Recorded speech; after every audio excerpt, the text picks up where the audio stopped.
नमस्कार दोस्तों, स्वागत है आपका आज के लेक्चर में। इस लेक्चर में हम जानने वाले हैं विश्व की प्रमुख जल संधियों के बारे में। ये जल संधियां होती क्या हैं और विश्व की प्रमुख प्रमुख जल संधियां कौन सी है, इन जल संधियों के बारे में हम जानकारी हासिल करने वाले हैं। तो सबसे पहले तो ये है कि सर ये जल संधि ये बड़ा क्या है, कहते किसे हैं जल संधि। तो देखो, जल संधि होता है एक सकरा मार्ग। किसे कहते हैं? एक ऐसा सकरा मार्ग जो दो बड़ी जल राशियों को मिलाता हो। किसे? तो जल दो बड़ी जल राशियों को मिलाता हो, वो होता है जल संधि, है ना। यानी कि मान लीजिए एक इधर बड़ा सा जल संधि है और एक इधर बड़ी सी जल संधि है, और ये हल्का सा, ये देखिए, ये हल्के से एक जगह है जो इनको मिला रही है, ये होती है जल संधि, है ना। जैसे दो बड़े जल क्षेत्र जैसे कि महासागर या समुद्रों को जोड़ता है, वो होती है जल संधि। यह समुद्र या महासागर के दो हिस्सों को जोड़ने वाली संकरी और गहरी जलधारा होती है। जल संधियां आमतौर पर दो महाद्वीपों के बीच में होती है और इनका मुख्य रूप से समुद्री परिवहन के लिए उपयोग किया जाता है ना। अभी मैं आपको बताऊंगा, फिर पता लगेगा कि हाँ इनका मतलब क्या हो रहा है। ठीक है, विशेषताएं क्या है इनकी। जल संधि दो समुद्रों या महासागरों को जोड़ने वाला एक सकरा मार्ग है।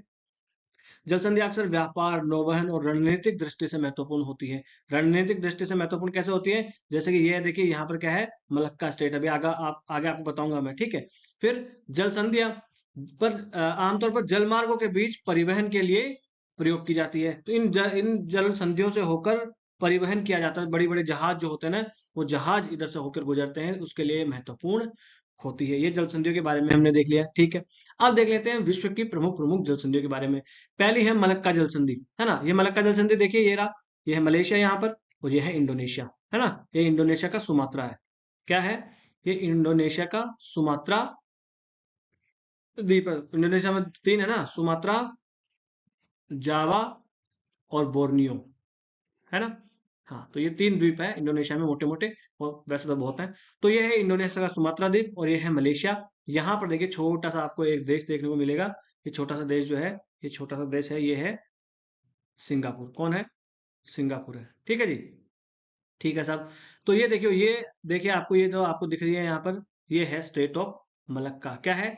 स्टेट ऑफ मलक्का, जिसे मलक्का जल संधि कहते हैं। अब मैं आपको बता रहा था ना सामरिक दृष्टि से, तो ये स्टेट ऑफ मलक्का जो है, ये सामरिक दृष्टि से महत्वपूर्ण है। अगर इसको हम चौक कर दें तो चाइना को कंटेन किया जा सकता है, क्योंकि व्यापार के लिए भी महत्वपूर्ण था ना। तो जो बहुत ज्यादा व्यापार होता ना दक्षिण चीन सागर से और प्रशांत महासागर का व्यापार इसी स्टेट ऑफ मलक्का से होकर गुजरता है।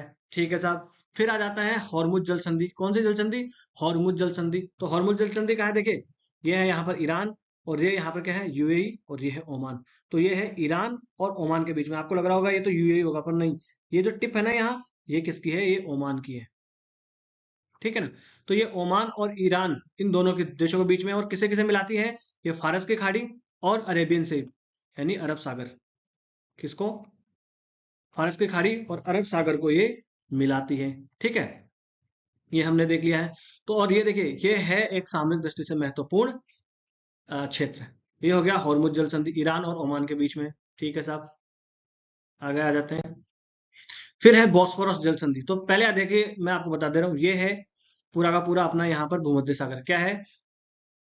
भूमध्य सागर, है ना। इस भूमध्य सागर का ही एक जो है थोड़ा सा पार्ट है, ये है एजेंसी, है ना। और यहाँ पर है एक स्टेट ऑफ डार्डेनल्स। क्या है?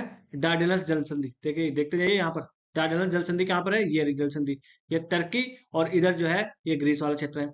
और यहाँ पर ये डार्डेनल्स संधि किस किस को मिला रही है? सी ऑफ मरमरा को मिला रही है, और ये यहाँ पर क्या है? एजेंसी को मिला रही है। ठीक है साहब। यहाँ पर है फिर बॉस्फोरस संधि, इसी स्टेट से आगे, ये टर्की के अंदर ही है। किसमें? तुर्की के अंदर ही है।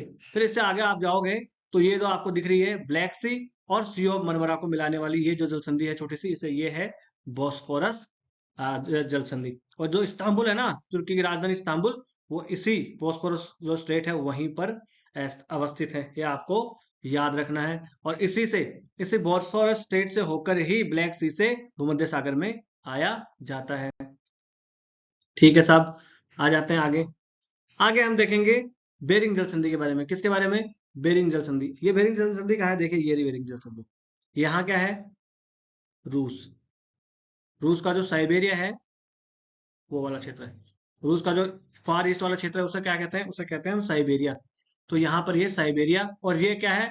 अलास्का। किसका पार्ट है?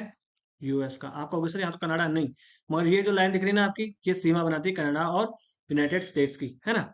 तो ये है अलास्का, 49 स्टेट्स हैं शायद, ये 49 स्टेट है। तो इन दोनों के देशों के बीच में है ये बेरिंग स्ट्रेट। इन दोनों को तो अलग करती है और मिलाते किस किस को है, ये देखिए, ये है आर्कटिक ओशन और ये है पैसिफिक ओशन। अगर ये पूरा पैसिफिक ओशन का ही भाग है पूरा का पूरा, मगर ये छोटा सा अगर सी देखे तो ये बेरिंग सी और यहाँ है चुक्की सी, ठीक है ना। तो अगर मोटे तौर पर देखें तो आर्कटिक ओशन और पैसिफिक ओशन को मिलाती है ये बेरिंग स्ट्रेट, है ना। इसका बहुत वर्षों से जो है इसका इस्तेमाल होता है, व्यापार के लिए इसका इस्तेमाल होता है। ये आपको कुछ आइलैंड्स दिख रहे होंगे यहाँ पर, ये आइलैंड्स है क्यूराइल आइलैंड्स। क्या है? क्यूराइल द्वीप समूह है ये आपको याद रख लेना है, ठीक है साहब।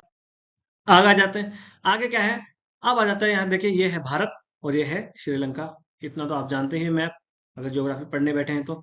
और यहाँ पर देखिए है ये पाक स्टेट। तो देखिए गल्फ ऑफ मन्नार और ये है यहाँ पर पाक स्टेट, ये भारत और श्रीलंका के बीच में है। ये देखिए श्रीलंका और ये है भारत, और ये किस किस को, बंगाल की खाड़ी और पाक की खाड़ी को जोड़ती है ना।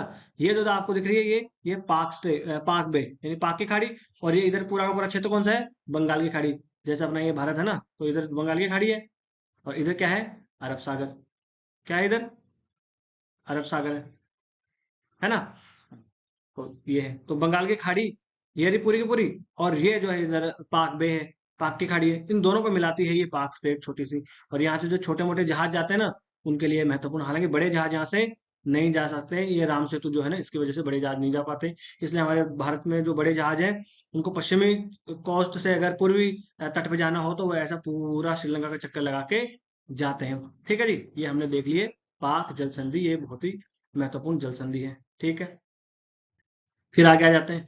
अब यहाँ पर ये दो मैंने बता दी, ये मोटी मोटी इंपॉर्टेंट इंपॉर्टेंट जितनी भी जल संधियां हैं वो मैंने बता दी। वैसे तो और हो सकती हैं, दसों जल संधियां हो सकती हैं, मगर छोटे सा वीडियो है, इसमें इतनी ही बताई जा सकती है क्योंकि यही इंपॉर्टेंट है, ज्यादातर यही पूछते हैं। अब यहाँ पर एक जल संधि जो है, ये देखिए यहाँ पर, ये क्या है, बाब अल मंडेब।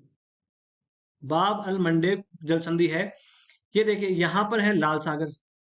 क्या है, लाल सागर। और ये जो यहाँ पर है, ये क्या है, अदन की खाड़ी। क्या है, अदन की खाड़ी।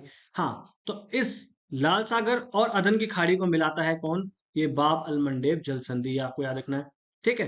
फिर यहाँ पर सुएज नहर है, ये आपको पता है यहाँ से चली जाती है ना। और यहाँ पर एक है जिब्राल्टर। क्या है, जिब्राल्टर, यहाँ पर, जो कि यहाँ पर ये है भूमध्य सागर और ये है अटलांटिक सागर। क्या, अटलांटिक सागर महासागर और भूमध्य सागर, इनको जोड़ती है ये जिब्राल्टर की जल संधि। क्या है, जिब्राल्टर की जल संधि जो है, इनको जोड़ती है अटलांटिक महासागर और साथ ही साथ भूमध्य महासागर। ये मोटा मोटी हमने देख लिया। वैसे और देखो तो तमाम है, यहाँ पर पनामा कैनाल है, और यहाँ पर जो है बहुत सारी आ जाती है धीरे धीरे, है ना। यहाँ पर देखिए ये मालागासी वाला क्षेत्र है, यहाँ पर भी है। ऐसे छोटे मोटे तो बहुत है, मगर बड़ी बड़ी जो है वो हमने यहाँ पर देख ली है। तो बस आज का लेक्चर हम समाप्त कर लेते हैं यहीं। नमस्ते, धन्यवाद।